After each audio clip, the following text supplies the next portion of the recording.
3,000 miles, and what should I do? I said, why don't you do what every honest red-blooded American would do? Turn back the odometer. He did. 3 weeks later, I said to him, did you sell the car? He said, why should I sell it? It's only got 3,000 miles on it.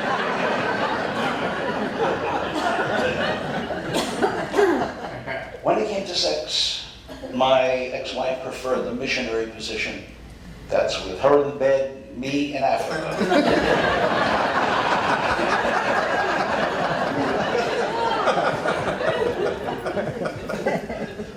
When I came out here, I had a series with James Earl Jones, and people said it's going to be a huge success.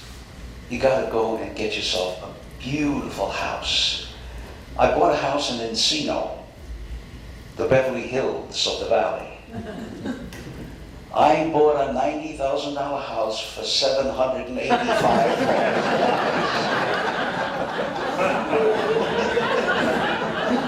Oh, you know Encino.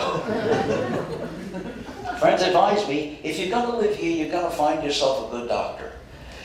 They have some interesting doctors in Encino. This one doctor had a sign in his office that said, death does not mean an end to your financial obligation.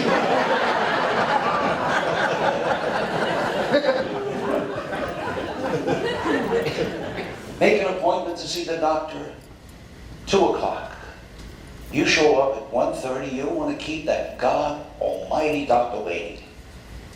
It is now 2:30. I picked up a magazine, and I looked at the magazine and it said, the Lindbergh baby is missing.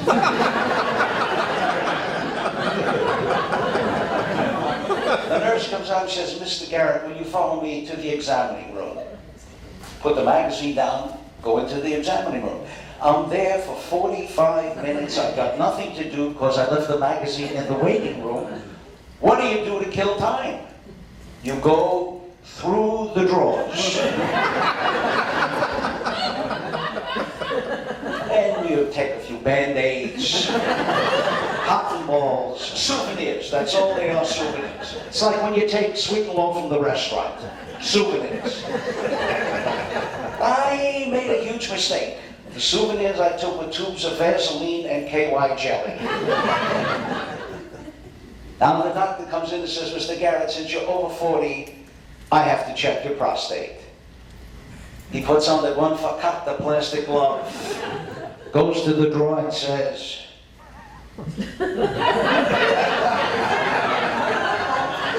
this is going to hurt.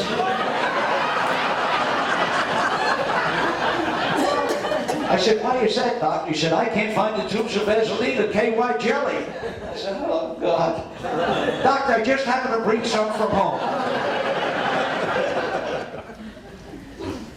2 people are talking. Would you believe my wife got PMS at 82? Friend says, big deal. I got AT&T at 75. PMS. 3 letters that strikes terror into every man's heart. I could always tell when my wife was getting PMS when she would sit in the kitchen and stir her coffee with a butcher knife, waiting for me to say something stupid. Now I'm suffering from something also with 3 letters. MPB. Male pattern balding. You can always tell when a man is losing his hair when he parts it lower and lower and lower and combs the 3 hairs over to one side. My Uncle Leo, completely bald, not a single hair in his head, worked in a ladies' shoe store as a sales clerk. He was putting a pair of shoes on a rather sizable young lady who had her head turned to the side.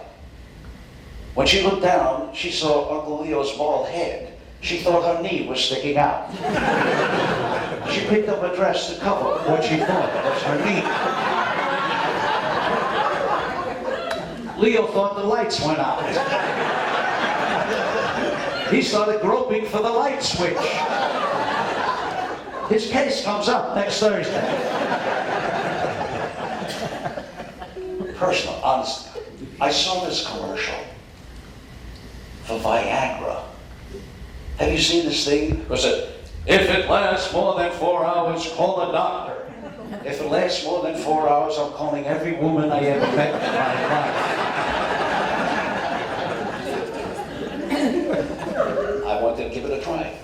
So I got the blue pill and took it and took care of business. I then had 3 hours and 59 minutes left to kill.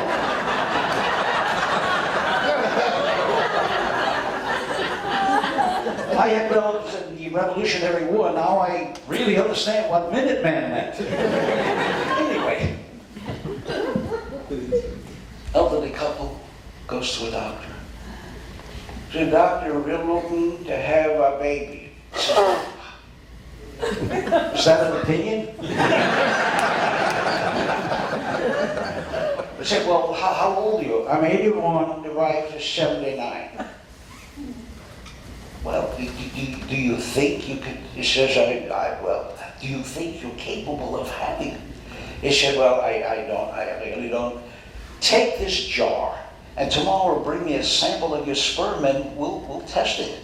It comes in the next day, jar is completely empty.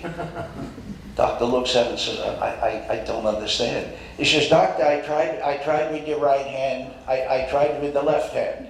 My wife tried with the teeth in, she tried with the teeth out, and neither one of us could open up that goddamn jar.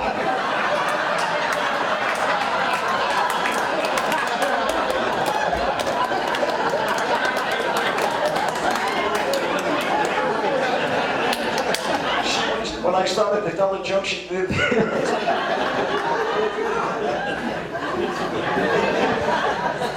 You've been a wonderful audience, and I want to thank you so much for your kind indulgence. Thank you so very much.